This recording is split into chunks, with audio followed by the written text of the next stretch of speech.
3 arguments for the existence of God without even using the Bible. Cosmological Argument. You know that things don't happen this way. Yet some atheists are saying the whole universe could happen this way. Out of nothing without a cause. Well, if the whole universe can come into existence out of nothing without a cause, why doesn't everything do so? Why don't Teslas pop into existence out of nothing by nothing without a cause? Or MacBook Pros. Could have saved me $4,000 if I was just a little bit more patient. If you're hungry after this seminar and you want to have a pizza, does it make sense to go home and order one? Or should you just sit there, wait, and hope one pops into existence out of nothing by nothing without a cause? No, it's the atheists that have all the faith. In fact, here's a question to ask an atheist. If there is no God, why is there something rather than nothing at all? In other words, if there is no God, why does anything exist? Why is there anything? Teleological Argument. Why does an acorn, if it's properly nourished, always go in a direction of becoming an oak tree? Why doesn't it become an elm tree or a birch tree or a seahorse? You say, well, Frank, it's programmed to become an oak tree. Well, who programmed it? Moral Argument. Why do we think that if the compass of life doesn't always point to us, in other words, if things aren't always going our way, we think either God doesn't exist, he's evil, or he's forgotten about us? Do you realize that whether or not God exists, you are not the center of the universe, and neither am I? Yeah, we act like we are. Everything ought to point to me, right? In this thought-provoking video, where Dr. Frank Turek presents 3 robust arguments for the existence of God, entirely independent of religious texts or doctrine. In this video, Dr. Turek will meticulously lay out each argument, guiding us through the logical structures and empirical evidence that support them. And in the final segment, we'll address common objections and criticisms from skeptics, providing clear and concise responses to help strengthen your understanding of these arguments. So, let's dive in. So, at this point, we know that truth exists. The next question is, does God exist? And before we go here, I need to say something that I didn't say yesterday for those who are in church. We have a microphone that we'll get to a little bit later for Q&A. And a lot of times, I'm happy that atheists come and non-Christians come and we have a good dialogue.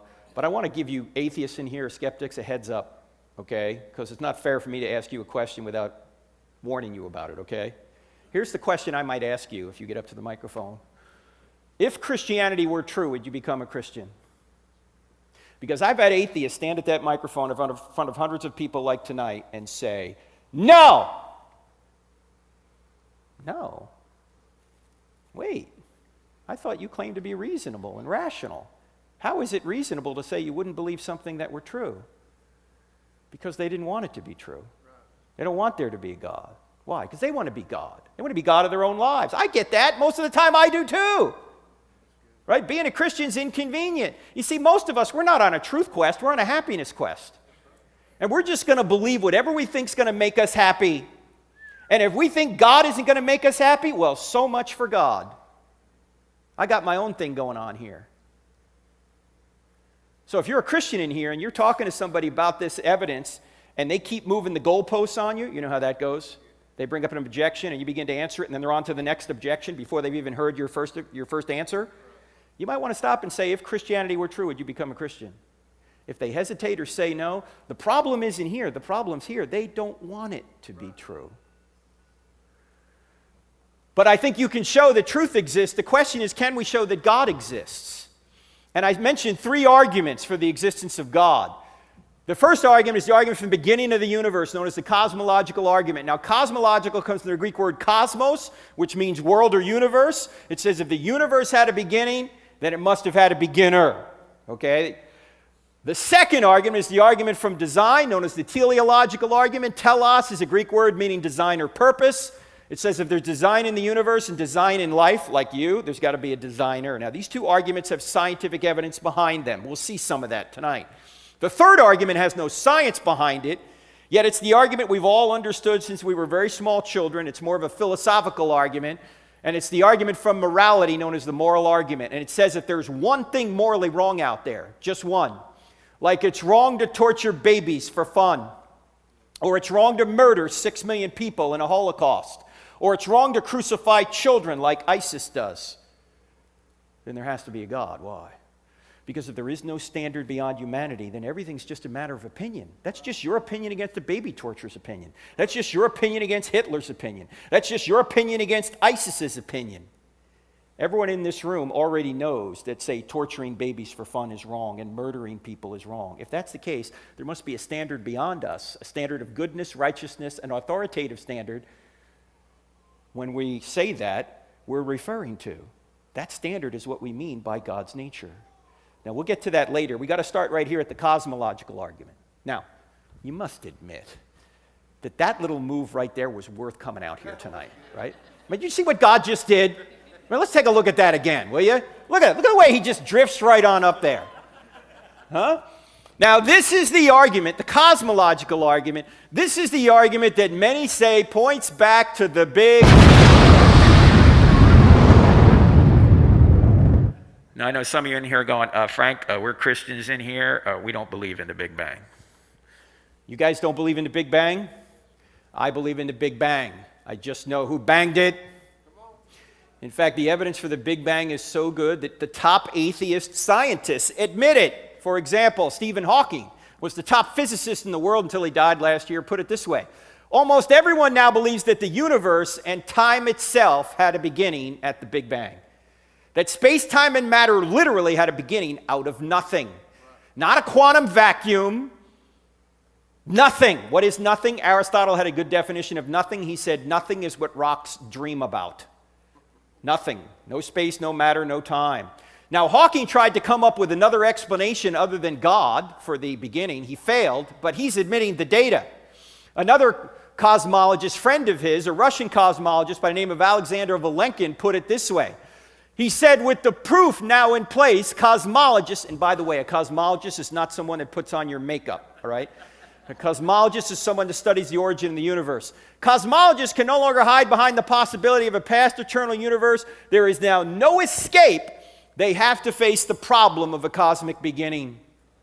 In fact, Vilenkin, being an agnostic, said, look, all the evidence we have to this point shows that space, matter, and time had a beginning. He's constituting it as a proof, which seems to say it's beyond any reasonable doubt that there was a beginning to space, matter, and time. Now, guess what? We're not going to go through the evidence for this. Why? Number one, we don't have time. Number two, it's all in the book, chapter 3 of I Don't Have Enough Faith to Be an Atheist. And number three, it's not even controversial. Even the atheists are admitting it. So we're just going to jump to the bottom line. What's the bottom line? Here's the bottom line. If the universe had a beginning, it seems it must have had a beginner. We've got two options. Either no one created something out of nothing, which is the atheistic view, or someone created something out of nothing, which is the theistic view. Now, my only question is this. Which view is more reasonable? That no one created something out of nothing, or that someone created something out of nothing? What do you think? Two. Thank you. I was at Texas A&M, and one guy said, I think number one is more reasonable. I said, time out. Let's look at number two first. Number two says someone created something out of nothing. Now, that's a miracle, right? But at least you got a miracle worker. You got someone. Number one is a miracle with no miracle worker. That's clearly absurd. Do you realize atheists believe in miracles? Everyone believes in miracles. Everyone believes in at least one miracle.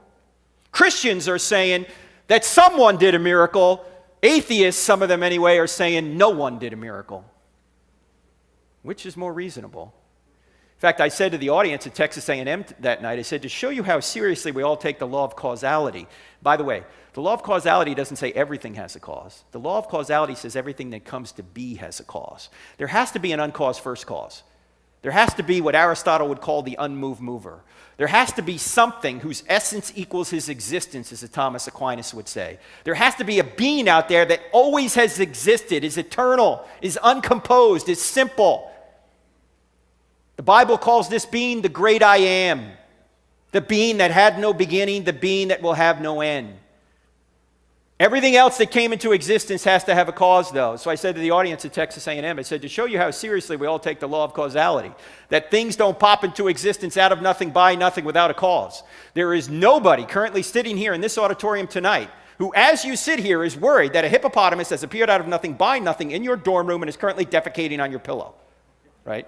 You're not worried about that. You're not worried that a black mamba snake is just going to appear out of nothing right in front of you and bite you in the leg, right? You know that things don't happen this way. Yet some atheists are saying the whole universe could happen this way, out of nothing without a cause. Well, if the whole universe can come into existence out of nothing without a cause, why doesn't everything do so? Why don't Teslas pop into existence out of nothing by nothing without a cause? Or MacBook Pros. Could have saved me $4,000 if I was just a little bit more patient. If you're hungry after this seminar and you want to have a pizza, does it make sense to go home and order one? Or should you just sit there, wait, and hope one pops into existence out of nothing by nothing without a cause? No, it's the atheists that have all the faith. In fact, here's a question to ask an atheist. If there is no God, why is there something rather than nothing at all? In other words, if there is no God, why does anything exist? Why is there anything if there's no spaceless, timeless, immaterial being? Now think about this. If space, matter, and time had a beginning, whatever created space, matter, and time can't be made of space, matter, and time. In other words, this being must transcend space, matter, and time. This being must be spaceless, timeless, immaterial, powerful to create the universe out of nothing, personal in order to choose to create. Why? Because in order to go from a state of nothingness to a state of creation, someone has to make a choice, and only persons make choices. The being would also have to be intelligent in order to have a mind to make a choice. Now, ladies and gentlemen, when you think about a spaceless, timeless, immaterial, powerful, personal, intelligent cause, who do you think of? God. You say, Frank, how do you know it's the Christian God? We don't yet. We haven't done enough research yet. This could be Allah. Or this could be some other theistic God. We don't have enough evidence to say this is the Christian God. It could be the Christian God, but we haven't even looked at Jesus yet. Now, when we do look at Jesus, I think the evidence will show that the same being that walked out of the tomb 1,987 years ago is the same being in whose divine nature created the universe out of nothing. But we haven't gotten there yet. Yet we haven't even opened the Bible, and we have a spaceless, timeless, immaterial, powerful, personal, intelligent cause. It's important to address the objections and criticisms that skeptics and atheists often raise against the cosmological argument. Who created God? This is a common question that challenges the idea of a necessary, uncaused cause. Critics argue that if everything needs a cause, then God must also have a cause. But here's the thing, my friend. God, by definition, is the uncaused cause. He exists outside of time and space, beyond our comprehension. He is eternal and transcendent, not bound by the limitations of the physical world. So, while we may struggle to fully grasp his existence, we can understand that if God was created, then he wouldn't be the true God we're talking about. The true God is the one who created everything, not the other way around. Infinite regress. Critics often suggest that the cosmological argument leads to an infinite regress, meaning an endless series of causes with no ultimate explanation. However, the cosmological argument actually seeks to find the first cause, the initial reason for everything. It acknowledges that there must be a starting point, a single cause that set everything into motion. It doesn't propose an infinite chain of causes, but rather the existence of a transcendent cause that brought the universe into being. Lack of evidence. Some skeptics argue that the cosmological argument lacks empirical evidence to support its claims. They may demand concrete proof or scientific experiments. However, it's essential to remember that the cosmological argument is a philosophical and logical argument, not solely dependent on scientific evidence. It examines the nature of causality and the origins of the universe. While scientific discoveries, such as the Big Bang Theory, can provide support for the argument, it ultimately rests on logical reasoning and philosophical principles. Now, my friend, let's address some of the objections and criticisms that skeptics and atheists often raise against the cosmological argument. These objections are important to consider as we seek a deeper understanding of the nature of God and the origins of the universe. One common objection is the question, who created God? Critics argue that if everything needs a cause, then God must also have a cause. But here's the thing. God, by definition, is the uncaused cause. He exists outside of time and space, beyond our comprehension. He is eternal and transcendent, not bound by the limitations of the physical world. So while we may struggle to fully grasp his existence, we can understand that if God was created, then he wouldn't be the true God we're talking about. The true God is the one who created everything, not the other way around. Another objection raised is the idea of an infinite regress, suggesting that the cosmological argument leads to an endless series of causes with no ultimate explanation. However, my friend, the cosmological argument actually seeks to find the first cause, the initial reason for everything. It acknowledges that there must be a starting point, a single cause that set everything into motion. It doesn't propose an infinite chain of causes, but rather the existence of a transcendent cause that brought the universe into being. Now, some skeptics argue that the cosmological argument lacks empirical evidence to support its claims. They may demand concrete proof or scientific experiments. However, my friend, it's important to remember that the cosmological argument is a philosophical and logical argument, not solely dependent on scientific evidence. It delves into the nature of causality and the origins of the universe, while scientific discoveries, such as the Big Bang Theory, do provide support for the argument. It ultimately rests on logical reasoning and philosophical principles. Some critics also argue that the cosmological argument relies too heavily on intuition and human experience rather than empirical evidence. However, this argument is based on logical reasoning and philosophical principles, which can be just as powerful as scientific evidence in establishing the existence of God.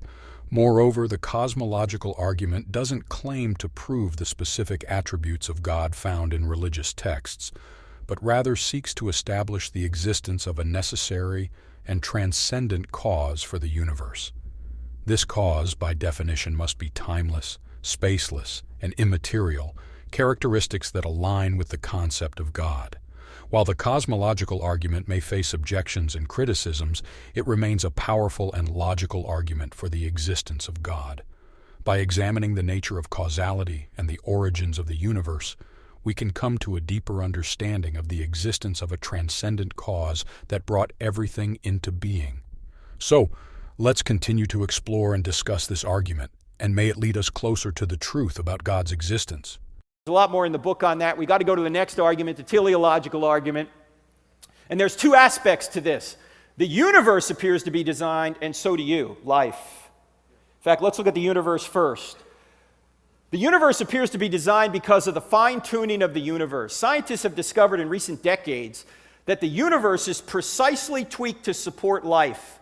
That if you were to change any one of a number of factors about our universe virtually imperceptibly, any one of them, there would either be no universe or no universe that could support life. In fact, let's start with an atheist, Stephen Hawking. He put it this way. He said, if the expansion rate of the universe was different by 1 part in 1,000 million, a second after the Big Bang, the universe would have collapsed back on itself or never developed galaxies. In other words, if the expansion rate was that infinitesimally different from the very initial creation point, none of us would be here. Now, you can't make any evolutionary argument for this. You can't say the expansion rate evolved by chance to the right rate. Why? Because this is an initial condition of the universe. This is how it started. It didn't evolve, it just started that way. It seems to me the same being that created space, matter, and time is the same being that fine-tuned the expansion rate to be precisely what it needed to be. The gravitational force, if we were to alter that by any more than 1 part in 10 to the 40th power, we wouldn't be here. What's 1 part in 10 to the 40th power? That's 1 part in 1 with 40 zeros following it. You say, Frank, I can't get my head around that number. I know, neither can I. Let me give you an illustration. Take a tape measure and stretch it across the entire known universe. That's a long way. Set the gravitational force at a particular inch mark on that tape measure. I realize gravity is not measured in inches, but this just gives you a scale idea in your mind. If the strength of gravity were different by 1 inch in either direction across a scale as wide as the entire known universe, we wouldn't be here. That's 1 in 10 to the 40th precision. I don't have enough faith to believe that that value just landed there by chance. And oh, by the way, chance. Does chance cause anything? When scientists use the word chance, do they mean it's a cause? Who caused this? Chance, he was just here. No. Chance is not a cause. Chance is a word we use to describe mathematical possibilities. Chance doesn't cause anything. In fact, when scientists use the word chance, you know what they really mean? We don't know. Look, that value right there either was designed or it wasn't. What makes more sense? Seems like it was designed. Not only is the universe designed in this way, our solar system appears to be designed with us in mind. Let's take a look at the solar system here for a minute. Stay awake, stay awake. Here we are, third rock from the sun. If we were just a little bit closer to her, a little bit further away, we couldn't survive. A little bit closer to, we'd burn up. A little bit further away, we'd freeze. We are in what scientists call the Goldilocks zone. It's not too hot, it's not too cold, it is... That's a lie. It's too hot here in the summer. The axial tilt, 23.5 degrees. Change that slightly, we don't exist. Earth rotation, 24 hours. Change that slightly, we don't exist. The size and distance of the moon from us. Change that slightly, we don't exist. If Jupiter was not in its current orbit, we couldn't exist here. Why not? Because Jupiter is a cosmic vacuum cleaner. Its gravitational force is so strong that it attracts most of the meteors and space junk to it rather than us. In fact, take a close-up look at Jupiter here. You see these marks on Jupiter? These marks are comet fragment strikes that are bigger than the Earth. Thank God for Jupiter. Because if Jupiter wasn't there, we wouldn't be here. Saturn does the same thing for us, by the way. In fact, here's the size of the planets. Check this out. We've got Jupiter, Saturn, Uranus, Neptune, Earth. Look at poor Pluto down here. You know, Pluto recently has been demoted as a planet. I don't know about you, but I think it's size discrimination. Take a look at this. You can hardly see Pluto. Take a look at this. That's Arcturus. That's another star in our galaxy. Here's the sun over here. Jupiter is 1 pixel in size on this scale. Earth is invisible. Pluto? Forget about it. All right, keep an eye on Arcturus now. Where's Arcturus now? Way over here. The sun is 1 pixel in size on this scale. Jupiter is invisible. Earth, Pluto, forget about them. In fact, if the Earth was the size of a golf ball, Betelgeuse here, look, I don't name the stars, okay? If the Earth was the size of a golf ball, Betelgeuse would be 5 or 6 Empire State Buildings high. And that's just in our galaxy. That's not outside our galaxy. And the average distance between stars in our galaxy is 30 trillion miles, and all that distance is necessary for us to exist here on Earth now. Now, 30 trillion miles, how far is that? Far. Take you at least 2 tanks of gas in a Toyota Prius to go 30 trillion miles. That is if the gas pedal doesn't stick. A number of years ago, my wife and I were out in Tucson, Arizona, where my in-laws lived, and we took our sons out there, and we were at the Desert Museum outside of Tucson. If you ever get the chance to go to Tucson, outside the city a little way, there's a desert museum. If you go there at night, if it's a clear night, you can see thousands of stars in the sky. So we're out there, and the guide says, wow, it's so clear tonight that if we look up at 9:03, we will see the space shuttle in orbit. I said, come on, we're not going to see the space shuttle. I mean, it's only 120 feet long. It's 350 miles up. We're not going to see it. Oh, me of little faith. At 9:03, the guide goes, look! And we look up in the sky about 70 degrees above the horizon. There's an object streaking across the western desert sky, relative to us about like this.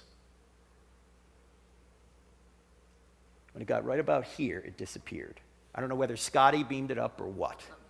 Actually, what happened was, despite the fact that we were in total darkness, the space shuttle was so high up that the sun was still reflecting off of it. When it got out of the range of the sun, we couldn't see it anymore. Now, when the space shuttle was in orbit, the space shuttle was traveling at about 18,000 miles an hour. That's 5 miles per second. You got trouble getting to school in the morning? Take the space shuttle. You'll be here 5 miles a second. Think about how fast that is. Well, I did a little calculation to try and figure out how long would it take us if we could get in the space shuttle and go from our star, the sun, to another star an average distance away, 30 trillion miles. In other words, how long would it take us to go 30 trillion miles if we could go 5 miles per second? How long do you think it would take us? Long time? Math major? Hundreds of years. It would take us 201,450 years. That means if you got in the space shuttle at the time of Christ and started traveling from our star, the sun, to another star an average distance away, in our galaxy, you've been going 5 miles a second for 2,000 years, you'd be less than 1/100th of the way there right now. And we're going to explore space. No, we're not. We're not going anywhere in space. We can hardly get out of our solar system. We're not going anywhere in space. And even if we do, it's just too far and it's too dangerous. But let's say one day we imagine, we figure out space travel, we get to another planet, another solar system. In fact, what I'm about to show you is a little bit disturbing, but I'm going to show it to you anyway. Imagine we get to another planet, we plant our flag, and then this happens.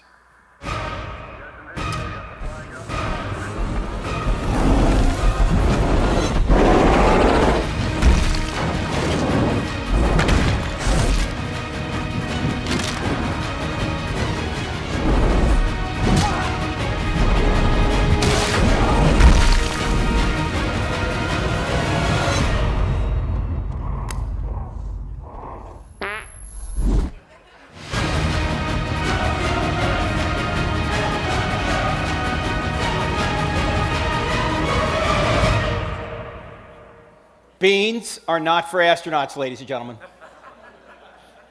Now, to show you how analytical my wife is, I showed her that video, and after she saw it, she smiled just a little bit, and she said, "That's illogical. There's no sound in space." Now, how many stars are out there? The number of stars that are out there are about equivalent to the number of grains of sand on all the beaches on all the earth. You see this picture here on the left? This is from the ground. You see this little square right here? That's that square from the Hubble Space Telescope. Those are stars, heavenly bodies. February 1st, 2003, President George W. Bush went into the East Room of the White House. It was Saturday afternoon. They turned the TV camera on. Every major network, including international networks, carried his address. Saturday afternoon, why? The president looked in the camera and said, "My fellow Americans, this morning our country experienced a great tragedy. Upon re-entry into the atmosphere, the space shuttle Columbia burned up in the skies over Texas.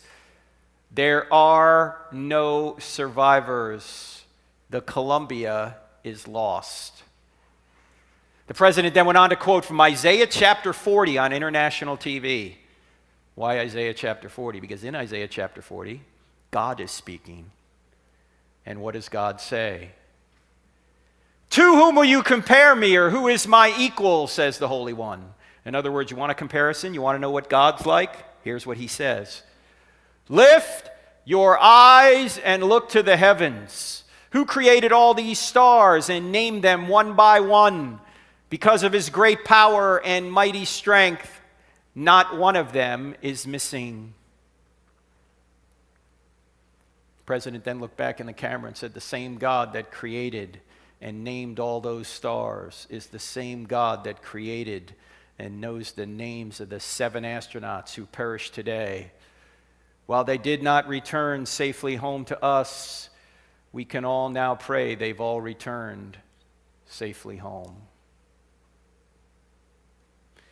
You want to know who God is?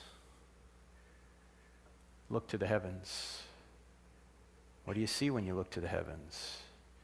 A virtual, infinite expanse. Psalm 103, verse 11 says, "God's love to those that fear him exceeds the height of the heavens above the earth."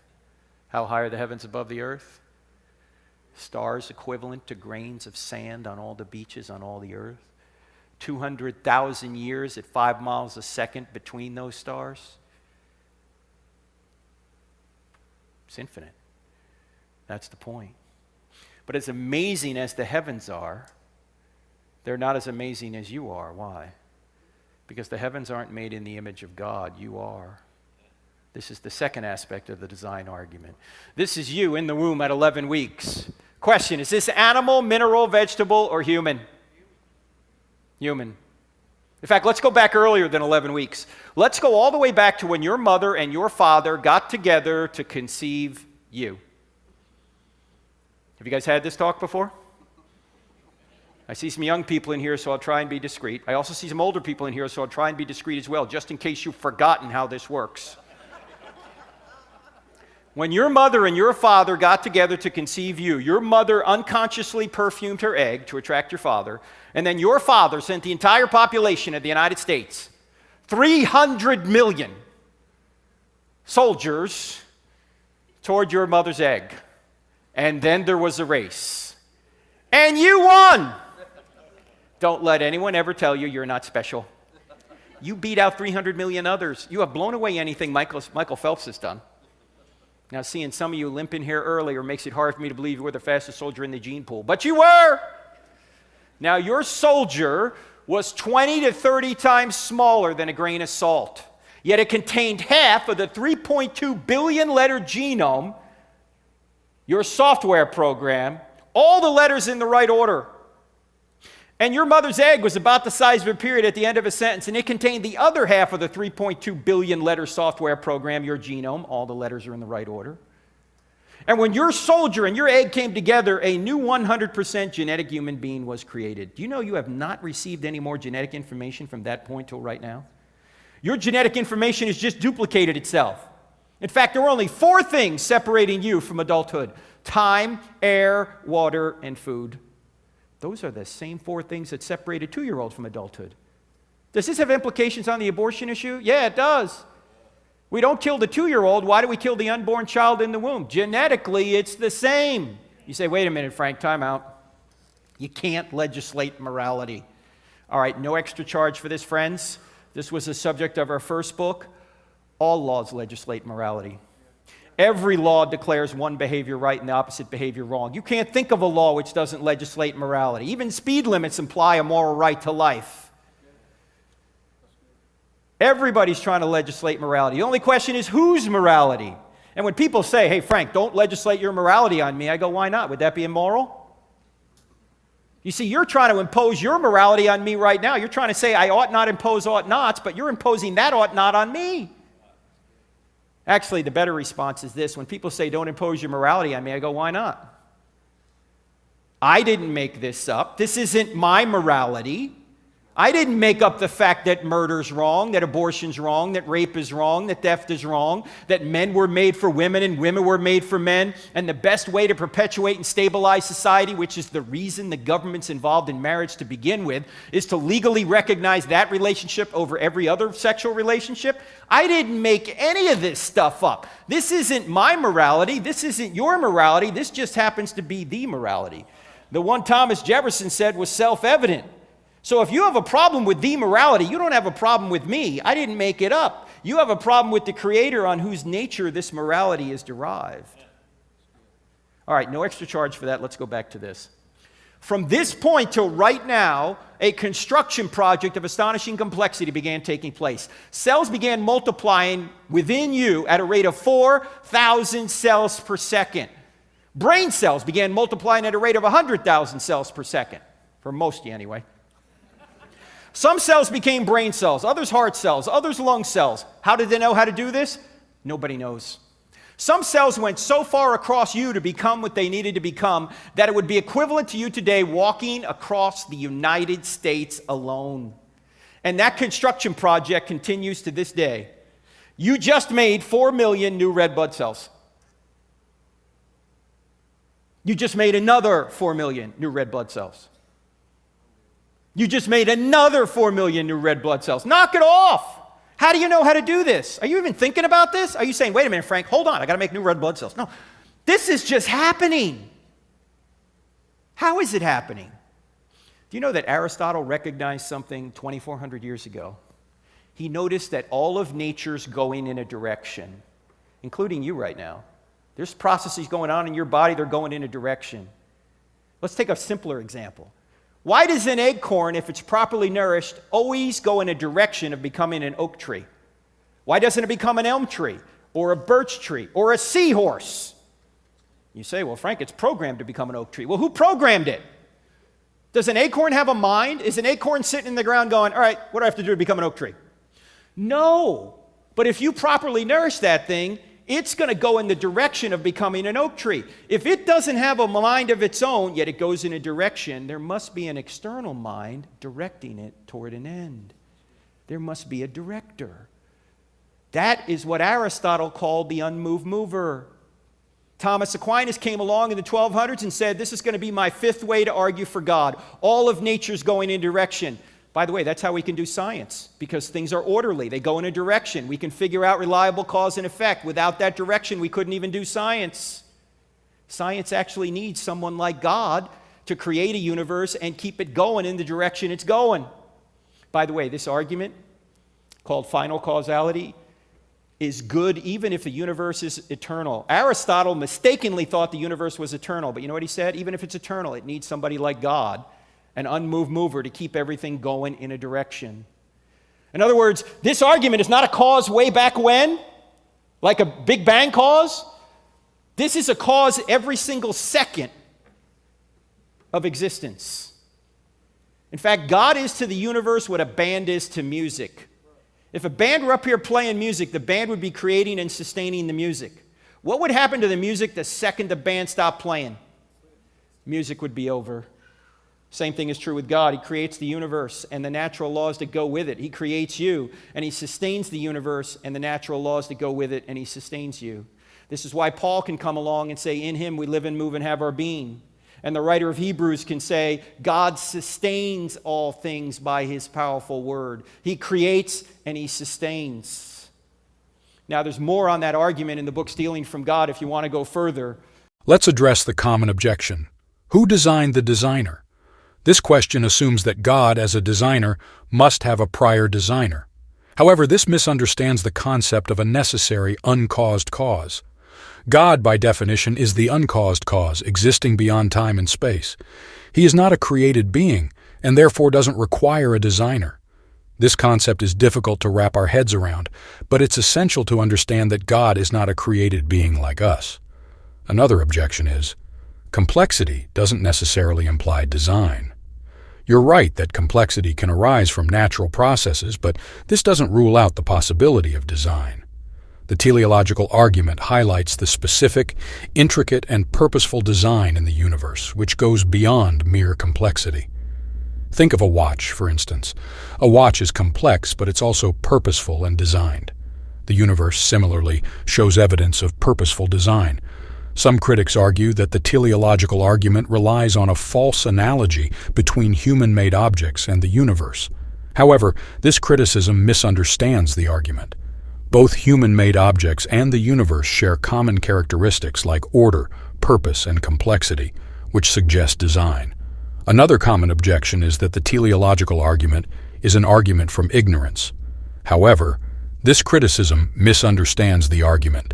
The teleological argument is based on the observation of order and purpose in the universe, not on a lack of knowledge.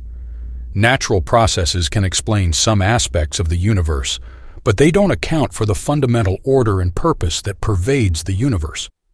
The teleological argument highlights this fundamental order and purpose, which suggests a designer God. The existence of evil and suffering raises important questions about God's nature.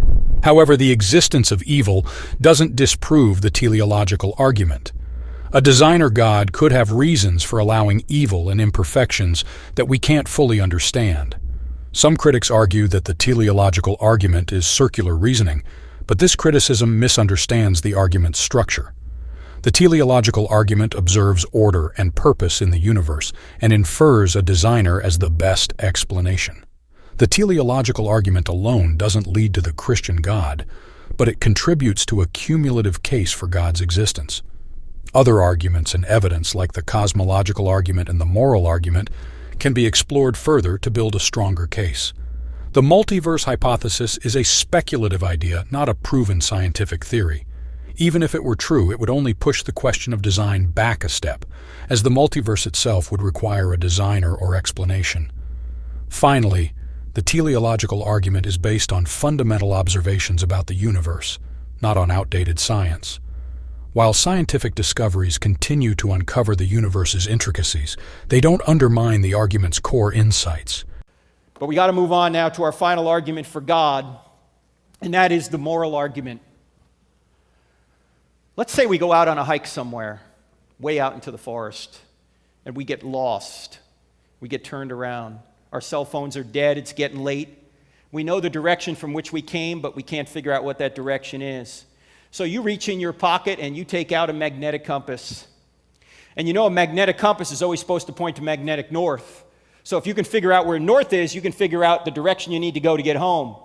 But instead of your compass pointing to north, your compass always points to you. No matter which way you turn, that compass points to you. How helpful would that compass be?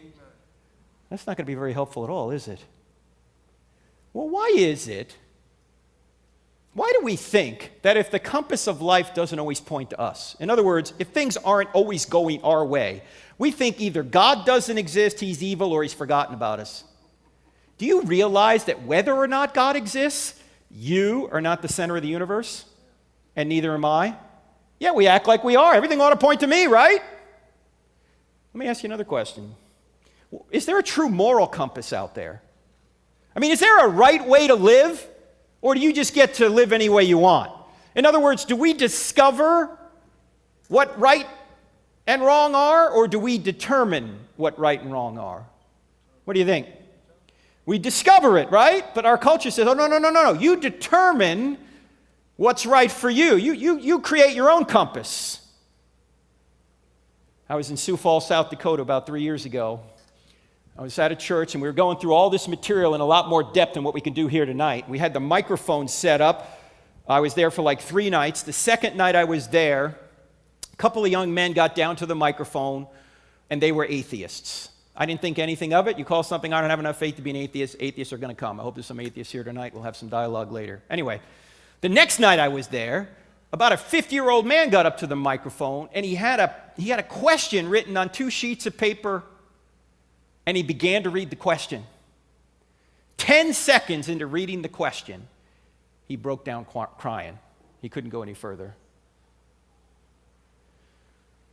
So I walked off the platform. I went down to him, and all he did was he handed me the 2 sheets of paper, and he said, read it, read it.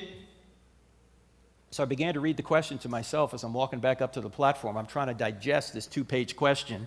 And by the time I got back up here, I realized that that man, whose name turned out to be Steve, was upset for 2 reasons.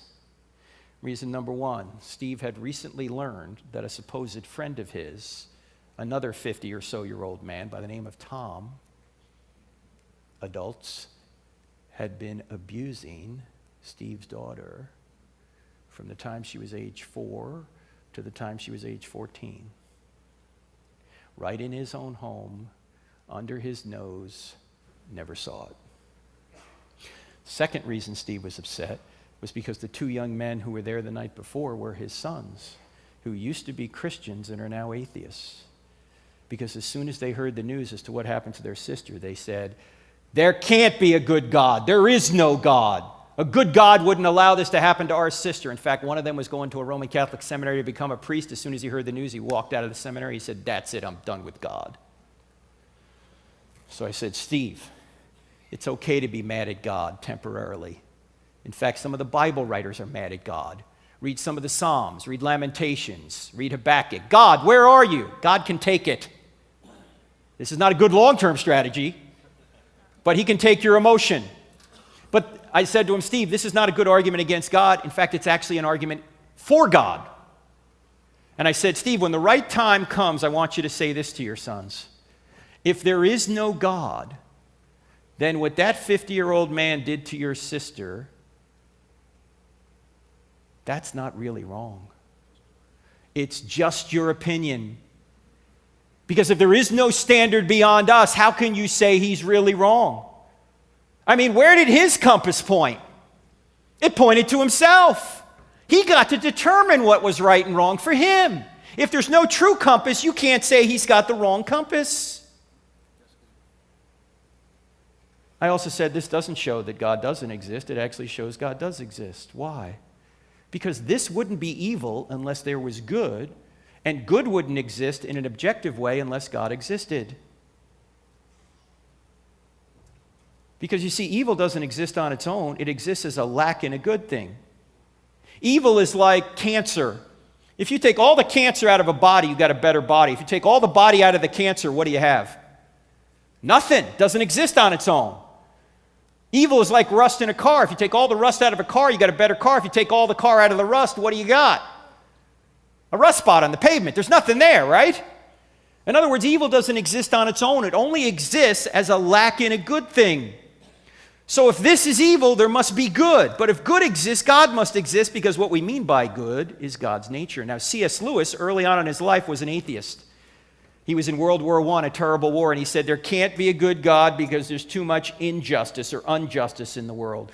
Then one day he had an epiphany and he realized he made a mistake. And he wrote that mistake in Mere Christianity. Here's what he said. As an atheist, my argument against God was that the universe seems so cruel and unjust. But how had I got this idea of just and unjust? A man does not call a line crooked unless he has some idea of a straight line. What was I comparing this universe with when I called it unjust? You see, you wouldn't know what a crooked line was unless you knew what a straight line was. You wouldn't know what injustice was unless you knew what justice was. You could put it this way. The shadows prove the sunshine. In order to have shadows, you have to have sunshine. In other words, in order to have evil, you have to have good. Oh, you can have sunshine without shadows. You can have good without evil, but you can't have shadows without sunshine. You can't have evil without good. So if evil exists, I know this sounds counterintuitive, but if evil exists, God exists. Not because God is doing evil, but because God is the standard of good by which you'd even know what evil was. So evil doesn't disprove God. Evil may prove there's a devil out there. But it doesn't disprove God, because there'd be no such thing as evil unless there was good, and there'd be no such thing as good unless God existed. Now, the guy in Sioux Falls, South Dakota, who has done this, even though everyone knows he's guilty, is still walking the streets. Why? Because every time the trial comes up, Jessica, the one who was abused, psychologically checks out. She can't testify against him. If she doesn't testify, he doesn't go to jail. So I said, Steve, when the right time comes, I want you to say this to your sons. If there is no God, then the man who did this to your sister will never get justice. Well, he's not going to get justice here on earth if she doesn't testify. He's not going to get justice in the afterlife, because according to atheism, there is no afterlife. Do you really think that's the way the universe is? Do you really think there's no such thing as justice? The very reason you're upset, rightfully so, is because you know a great injustice has been done. But there can't be injustice unless there's... Something can't be not right unless something is. Something can't be immoral unless something is.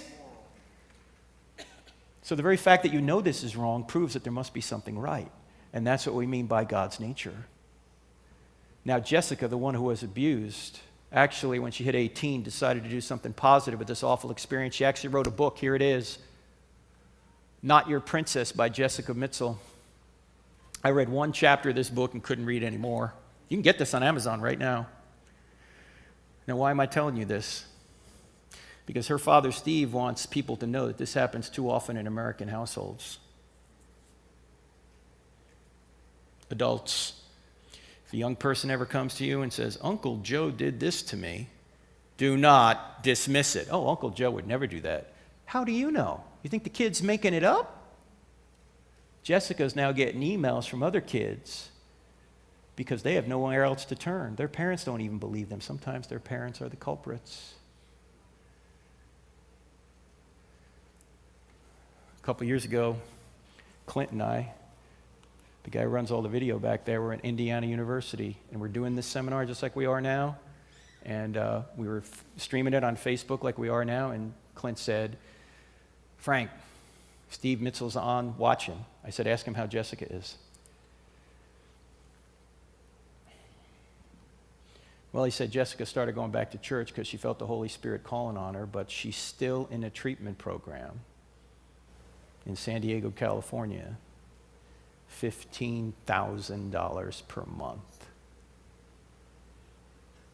She has multiple personalities, which is common with this kind of abuse. You know, our culture wants to tell you that sex is just physical. If sex is just physical, why is Jessica still in a treatment program at $15,000 a month? If sex is just physical, why is it if your spouse goes and has a physical relationship with somebody else, you don't go, oh, it's just a physical relationship? If sex is just physical, why is it worse if somebody rapes you than if somebody just physically assaults you? Because sex is not just physical. It's emotional, it's psychological, it's spiritual, it's moral. You have sex with somebody, everything changes forever. Sex is like fire. You put it in your fireplace, it's wonderful. It'll warm you. You get it anywhere else in your house, it will burn your house down.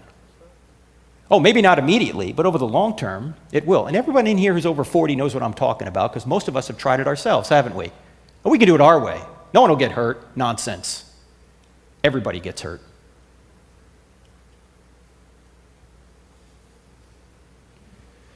The bottom line to this whole thing is that God's nature is morality's true north. If God doesn't exist, you can't say the abuse of children is wrong. That's just your opinion. Ladies and gentlemen, is the abuse of children wrong? Yes. Then God exists. Now you can ask the question, why would he allow it to continue? We deal with that in the book, but what you can't say is he doesn't exist. Now, what have we just done if our reasoning is good here? From these three arguments, the cosmological, teleological, and moral arguments, we have a spaceless, timeless, immaterial, powerful, moral, personal, intelligent creator who created all things and sustains all things every moment. Yes. Who does that sound like? God. We haven't even opened the Bible yet. But how do we know it's the God of the Bible? For that, we got to go to the next question. And that is, are miracles possible? Why? First, let's tackle the idea that morality is subjective and relative. While it's true that moral beliefs vary across cultures and individuals, this doesn't necessarily mean morality is subjective or relative. Think of mathematical principles. They're objective and universal, despite different human understandings. Similarly, moral principles can be objective and universal, even if human interpretations vary.